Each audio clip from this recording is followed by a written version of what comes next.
banyak urusan itu kan serius. Dari mulai ini. Nggih, sampun. Niku Nah, asal usul dinamakan kersa niku. ada dua versi dari cerita legenda atau yang kita cerita turun temurun. Itu ada dua versi. Yang pertama itu berhubungan dengan wafatnya Sultan Hadirin. Nah, dalam perjalanan wafatnya Sultan Hadirin ketika perjalanan ke Kudus kemudian bentrok dengan Arya Penangsang itu kan terus pulang, dibawa pulang. Tapi belum meninggal, masih ya sekarat itu. Dalam perjalanannya ada misalnya di Desa Purwogondo itu sudah karena lokanya ada bau, oh gondo itu mambu, dikatakan Purwogondo. Kemudian sampai Troso, kemudian sampai di Menganti itu sudah kan banyak cerita ya dari Troso, kemudian Bugel itu para pengawal yang membawa tandunya udah pegel, udah kesel, Bugel. Terus seperti ketoprak itu. Kemudian sampai di Menganti, antara situ Sultan itu sudah istilahnya sudah nanjakkan, udah kritis banget. Terus kemudian dibawa sampai Kerso, di Kerso sudah tidak ada. Kemudian dari pengawalnya yang berpengaruh mengatakan ya wis Sultan Hadirin dikesak kening pang-pang bangunan kene besok nang lurus zaman desa iki desa Kerso. Itu satu versi. Yang versi yang kedua apa ya? Hal ya.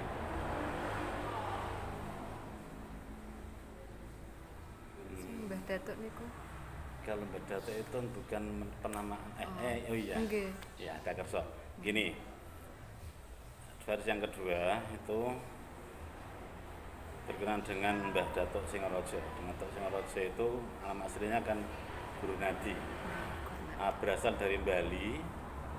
Ini saya membaca langsung itu di Serat Keraton itu. Di Bali sana di ada kerajaan Singaraja Bali. Sang raja punya dua orang anak, yang satu kembar itu Gurnada sama Gurnadi. Si Gurnada ini karena punya kisah cinta yang tidak sampai, karena yang wanita itu dari kalangan Sudra, maka tidak bisa diizinkan di kalangan adat Hindu kan begitu. Akhirnya si wanita bunuh diri, kemudian si Gurnada hilang entah kemana. Terus si Gurnadi karena dia sudah dari pergaulannya sudah Islam, ayahnya belum Islam waktu itu, kemudian ada perbedaan pandangan oleh guru-gurunya, dia pokoknya ya disanjurkan untuk berdakwah. Akhirnya karena fasilitas perahu tidak diberikan, maka dia menggunakan orang Jawa mengatakan guli-guli kayak tong, tapi disumpet kanan kiri, di dalamnya itu ada pasir sama buah aren atau kolang kaling. Ini menurut cerita ya, legenda. Terus kemudian si Gurnadi kemudian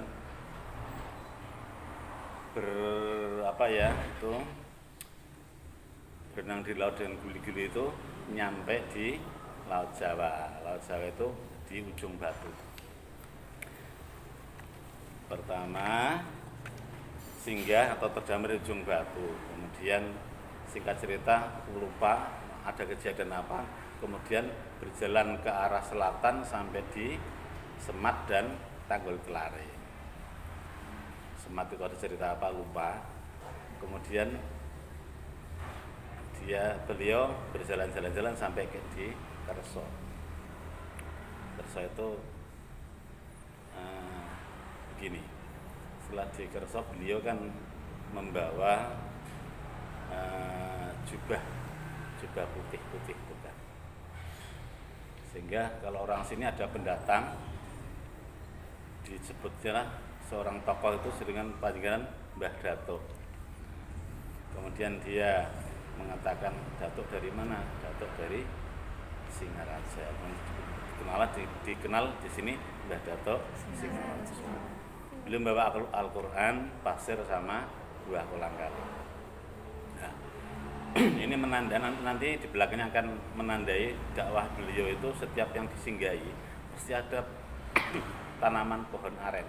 Itu mesti karena apa? Dia membawa kolang kaling atau penanda. Jadi dulu di ujung batu disemat sama enggak telare enggak sampai terus langsung ke sini itu yang ditandai bahwa ada aren. Setiap yang disinggahi ada tumbuh aren. Kemudian di Kerso ada aren. Dia aja ditanam. Kemudian singgah di Kerso agak lama berdakwah, terus membuat apa ya? Kayak semacam di situ dekat sawah situ ada sungai, dulu sungai besar. Dulu kalau besar ada sungai. Terus kemudian beliau di situ mencari ilham sambil lama berdakwah, kemudian beliau ya ini kayak bagus tuh masjid, tapi belum buat masjid. Kemudian beliaunya sambil berdakwah membuat mushola ala kadarnya. Kemudian beliaunya melanjutkan perjalanan mencari tempat. Kemudian singgah di Teroso. Teroso itu yang di selatan pinggir sawah sana ada masjid. Persis masjidnya juga kayak 3 tingkat itu kayak Masjid Kerso.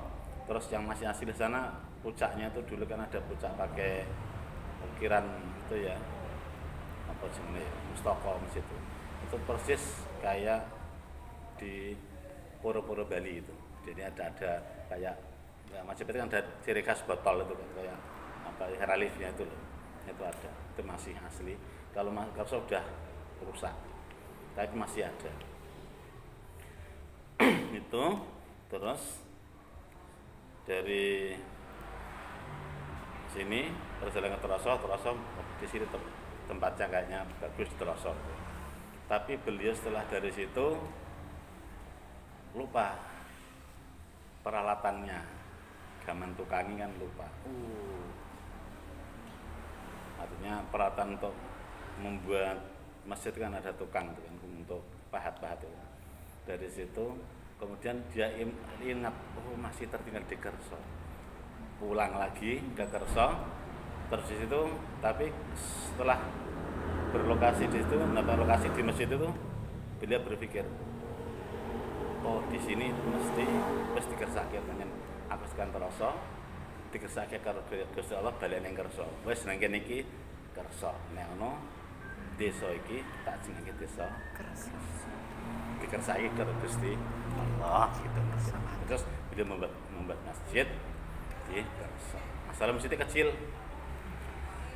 Pengalaman kemarin ketika kami renovasi itu kan di belakang itu kan kami gali pun karena ada tuntutan dari masyarakat untuk menemukan tempat sujud, ada apa ya kayak jubin dari tanah itu sekitar 120 cm katanya itu. Terus karena kami anak-anak muda dituntut itu tak gali itu. Jadi dari pengimaman mihrab yang sekarang itu kami gali sampai mundur sampai 4 atau 6 meter itu. Kami gali sampai 2 meter ke bawah, itu tidak menemukan, jadi sudah hilang, tidak bisa ditemukan. Jangan-jangan mungkin asumsi saya ini, kalau mungkin itu dari Soko itu ke belakang mungkin ditemukan apa? Jadi mihrab itu ada 1, 2, 3, ada 4 pondasi ya, ada pondasi cor yang terus pondasi batu, terus pondasi batu bata. Mungkin yang setelah batu bata ini kesini barangkali di situ, karena apa? Masjidnya dulu kan kecil, kemudian ada perluasan sampai 4 kali. Jadi kami tapi sudah dari orang tahu udah nggak bisa, jadi nggak bisa ditemukan, tapi saya yakin di situ. Jadi udah akhirnya itu bersejarah itu agak terlewatkan. Kemudian dari Mbah Datuk Singaraja diteruskan oleh muridnya yang namanya Sapin. Sapin itu yang di belakang beliau ada makam. Oleh Mbah Datuk Singaraja beliau dikasih tongkat untuk khotbah itu, kemudian takaran zakat itu dari batu. Tapi kami sudah nggak melihat ya. Yang satu lagi Quran itu sekarang sudah dipegang siapa kita nggak tahu. Tapi mungkin di keluarga petinggi kemungkinan. Quran masih tulisan tangan, masih asli oleh beliau Mbah Datuk Singaraja kan hafal Quran itu. Meninggalkan di sini diberikan sebagai tempat dakwah, diberikan masjid sama Al-Quran kan. Kemudian semuanya sudah terlewatkan, kita semua nggak bisa melihat dan nggak bisa membuat itu sebagai peninggalan sejarah buat desa kami, nggak bisa, karena kami minta juga tidak boleh untuk dilestarikan biar ada disimpan di masjid kan nggak bisa, karena ada di HI mungkin itu enggak, itu kami lacak tidak ketemu, tinggal mustafa masjid yang rusak itu masih, tapi itu sudah patah.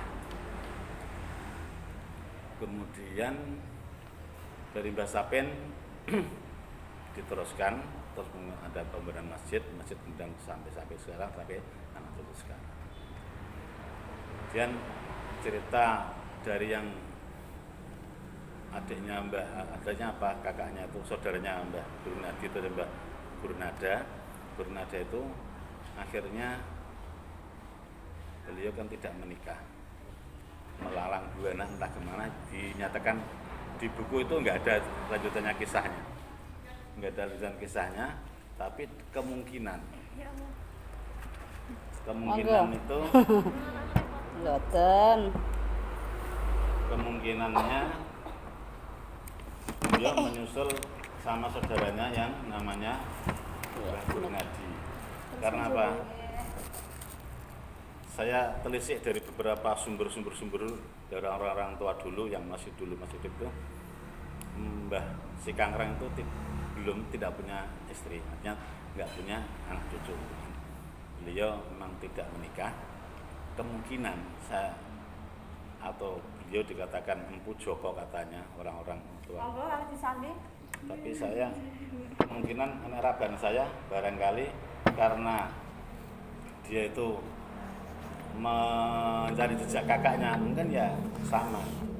Jadi namanya ketika orang-orang mengatakan Mbah Datuk, berarti kira-kira orangnya sama, tipenya sama, sehingga sama dengan Mbah Datuk Si Kangrang sama Mbah Datuk Singaraja. Mungkin saudara, dan Empu Joko ini memang tidak menikah, pada akhirnya tidak menikah, sehingga perjalanan beliau secara fisik tidak bertemu, karena setelah Empu Joko kesini, Mbah Datuk Singaraja sudah di Mayong. Sampai meninggal beliau, mungkin ketemu biasa lah betina. Tapi beliau menetap di sini, dan Mbah Datuk Singaraja di Mayong. Itu sekilas singkat. Katanya begitu. Kalau dulu sing data yang tak upload ke Kementerian apa sih yang pariwisata apa ya? Itu sudah komplit itu. Kalau diarsipkan mungkin ada kan dulu juga agak komplit, tadi ada sistematis kan. Pak, dulu sebelum datangnya Mbah Datuk niku masyarakat sekitar memiliki agama Islam apa belum? Barang mungkin ya antaranya belum mungkin. Karena atau mungkin sudah, karena apa? Sudah ada Kesultanan Demak. Jadi dulu pernah kami membawa, waktu kamera kami sudah hilang tuh. Kami membawa relief puncak masjid itu kan, saya foto besar, tak taruh di HP ketika saya bertemu arkeolog dari Undip. Dia beli arkeolog di Jawa Tengah itu. Ini apa Pak? Saya tanya gitu. Diteliti di referensinya dibuka, kayaknya ini Hindu Bali ya. Kalau di reliefnya persis, jadi gaya Hindu Bali kan gaya Majapahit. Reliefnya itu pasti setiap pucak yang menjadi mustaka, menjadi pucak di pura itu kan ada kayak botolnya itu, terus di biasanya ada mustikanya di atas. Itu reliefnya, ukir-ukirannya itu berkembang sekitar 1500-an, 1500 di tahun 1500-an di Bali. Jadi reliefnya persis sama. Ini barangkali ini ya berkembang di 1500-an. Jadi Mbah Datuk Singaraja datang ke sini juga antara 1500-an. Masih periode Wali Songo kan. Abad 15 itu kan masih Wali Songo, Kerajaan Demak abad 15 itu. Masih ada mungkin ada beberapa Wali Songo yang masih hidup di periode 1500. Jadi Mbah Datuk Singaraja datang ke Jepara juga di periode 1500. Kalau 1500 itu berarti sudah ada Kerajaan Demak, di sini ada Sultan Tirin, berarti Kalinyamat itu kan kesultanan Islam kan. Itu dulu Kalinyamat punya pemerintahan di Kalinyamatan. Di Kalimantan kalau sana yang tempat itu kenapa kok dimusnahkan kerajaan istilahnya Kalinyamat, kan ada perjanjian dengan siapa? Hadiwijaya kan.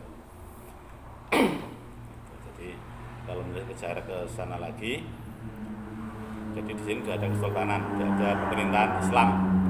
Jadi mungkin agamanya masih sudah Islam, tapi ya masih Islam kejawen lah. Jadi ya Hindu Islam tapi masih banyak jauh, sehingga datanya beliau membawa dakwah Islam itu kalau di Sandi. Pak. Berarti waktu Mbah Datuk niku datang ke Besol, masyarakatnya langsung menerimanya masih sudah enggak ada. Jadi langsung menerimanya. Dihitung karena beliau berpakaian, makanya itu ada cerita yang dari serat keraton apa itu, karena busananya yang mirip ulama, mereka mengatakan Mbah Datuk itu ya tokoh ulama, jadi mereka langsung diterima, enggak ada ternyata kontrafiksi di masalah ada. Jadi saya berkesimpulan masalah ada Islam. Sebagian besar Islam. Ada Islam, teman ya Islam. Kan di Kerajaan Demak sudah ada Kalinyamatan juga sudah ada pemerintahan yang di bawah Ratu William pun ada. Cuman ketika masuk di pemerintahannya Hadiwijaya tidak mungkin ada matahari kembar, karena Kalinyamat itu termasuk putri keraton, walaupun tidak putra karena tidak laki-laki yang tidak menjadi mahkota kan, tapi beliau sempat bisa menjadi pemimpin waktu ada antaranya Sultan Trenggono sebelum Trenggono ya, setelah Raden Patah itu kan kemudian ada kevakuman sebentar. Di situ Kalinyamat yang memerintah, yang artinya yang memegang tampuk kekuasaan, kebijakan kan dilaksanakan oleh Kalinyamat, sehingga waktu itu kemudian Kalinyamat ketika si Hadiwijaya menaik tahta, Kalinyamat harus tidak tampak sebagai seorang penguasa atau sebagai kepala pemerintahan, sehingga ada di sana di Keraton Solo ada perjanjian cap tangan darah itu kan antara Kalinyamat dengan Hadiwijaya. Artinya itu kemudian setelah Hadiwijaya lengser, dibawalah Kalinyamat ke Kota Gede Jogja. Karena apa? Itu simbol kekuasaan, simbol yang menaungi Jogja sebagai pemegang otoritas kekuasaan yang selanjutnya dari pemerintahan Islam dari yang Demak itu. Lanjut kita berikutnya. Gitu. Karena sama-sama Hadiwijaya juga bukan putra langsung dari Sultan Demak. Tahun berdirinya di Sakarsa itu tepatnya tahun berapa juga? Tepatnya nggak tahu, yang itu udah masa tahun 1600-an, belum ada pembukuan atau pengarsipan, jadi ya jadi itu abad 15-an. Iya. Setelah 1500-an entah berapa, 1500-an. Karena saya kan konsultasi bersama si arkeolog itu yang dari Undip itu, ini berkembang, relief ini berkembang di 1500-an, sama kayak di Demak Bintoro juga ada relief yang seperti ini. Kemudian yang di Bali itu di tahun 1500-an. Jadi masjid, kalau ini pusat masjid, ini dari pura masjid. Nah, kalau gitu ya masjid ini terus dibuka lagi referensinya. Saya tanya, yang istimewa itu pembuatan pusat masjid yang asli itu dulu tidak menggunakan model dipanggang, dibakar.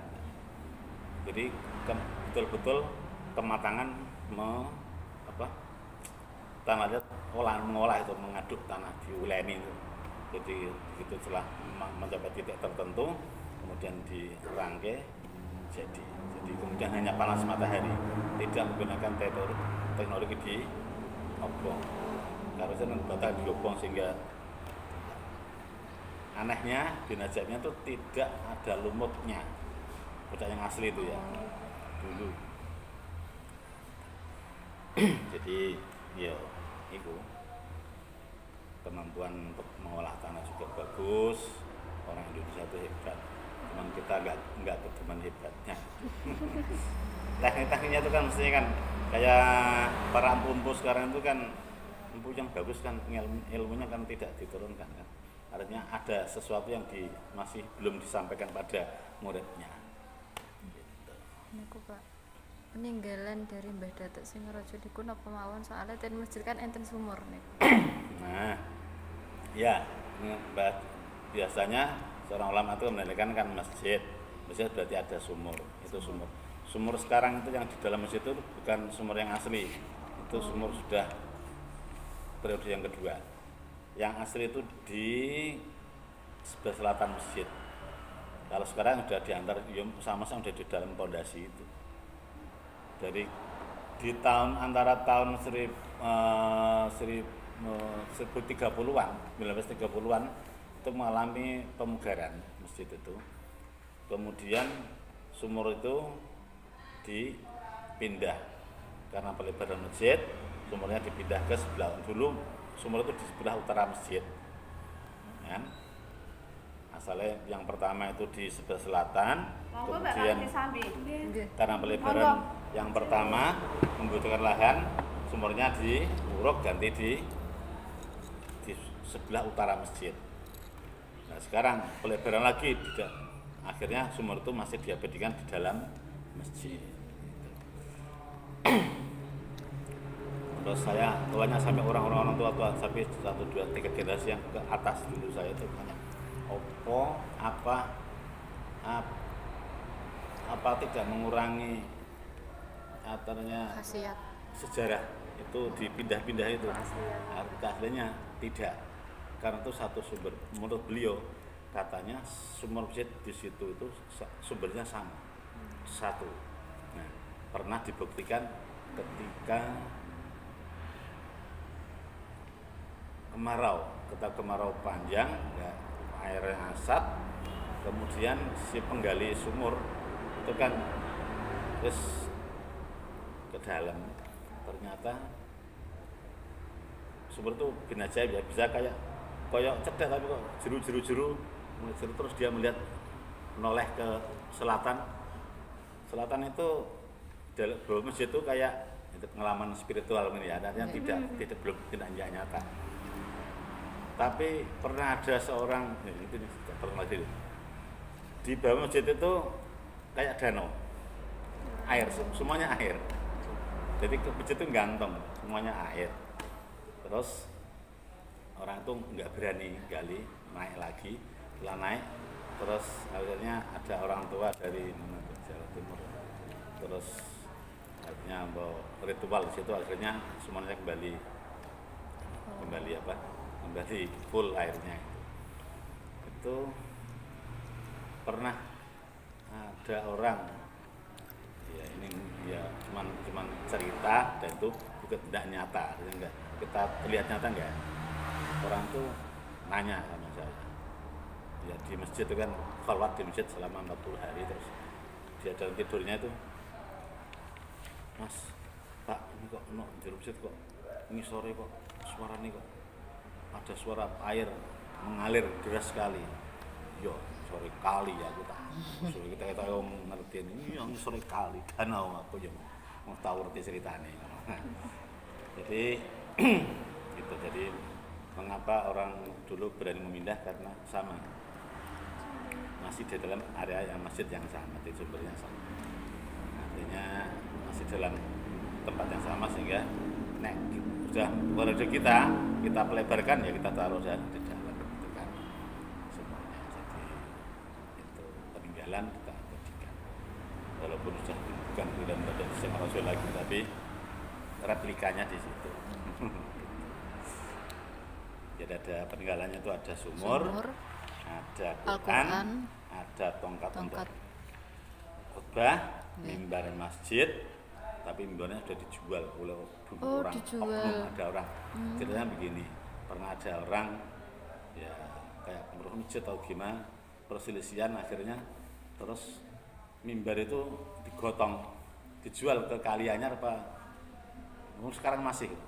Kalau saya ketemu dia tinggal Kalianyar, Pak, masjidmu, mimbar masjid nungguanmu tak jupuk guyon gitu kan. Itu memang betul di sana masih. Berarti itu Kalianyar gitu. Kalianyar atau Kalianyar itu ya.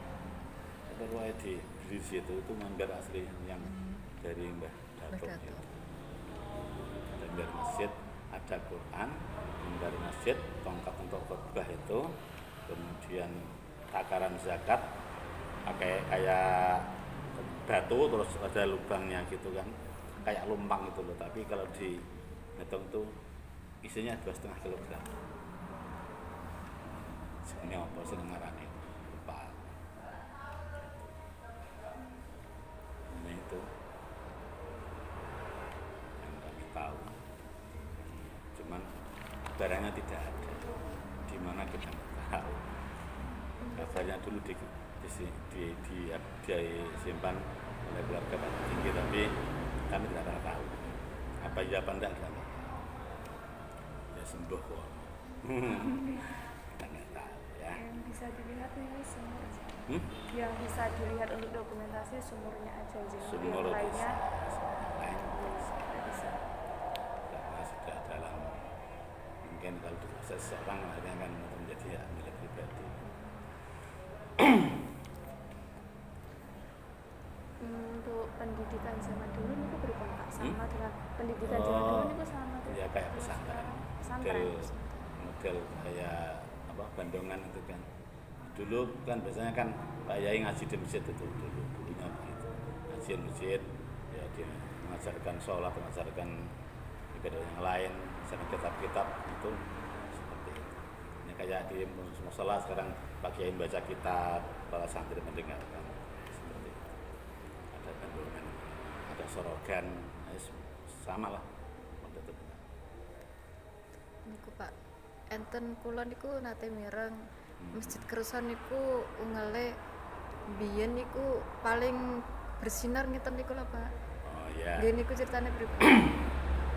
Itu di tahun sebelum tahun 40-an. Jadi itu masih jauh di sana. Jadi itu waktu itu kan begini. Nek ceritanya dulu kan mengatakan begini, puncak kuwi ana terabur longgo tiba nabrak puncak masjid botol. Tapi itu murni kejadian alam, mungkin angin atau karena waktu itu kan masjid kecil kan, misalnya musola 6 kali 6 umpamanya kan kecil, tingginya paling berapa kan. Mungkin karena waktu itu di situ banyak pohon besar-besar, tinggi-tinggi. Di tahun 75, 77 itu masih banyak pohon gede-gede, terus aren, terus nipah, itu banyak kampung situ.